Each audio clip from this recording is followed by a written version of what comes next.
ഇത്ര അധികം ആളുകൾ ചേർന്ന ഒരു പ്രൊമോഷൻ മലയാള സിനിമാ ചരിത്രത്തിൽ നടന്നിട്ടില്ല. പെടയുവാണല്ലോ. വിനയ് ഫോർട്ട് ഓർ അനുപമ പരമേശ്വരൻ. എനിക്ക് അതൊക്കെ പറഞ്ഞാൽ എന്റെ തീരുമാനത്തിൽ ഒരു മാറ്റമില്ല. വിനയ് ഫോർട്ടിന്റെ ടാലന്റിന് മുമ്പിൽ അനുഭവം ഒന്നുമല്ല.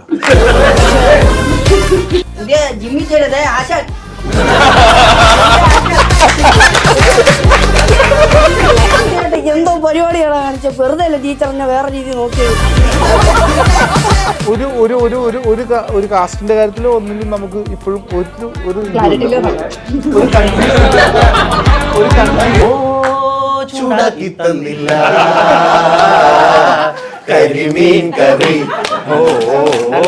പഞ്ചായത്തിൽ അപേക്ഷ വെച്ചാൽ വീട്ടിലാകാലോ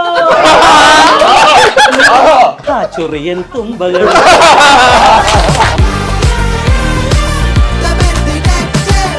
വളരെ ആക്സിഡന്റലായിട്ട്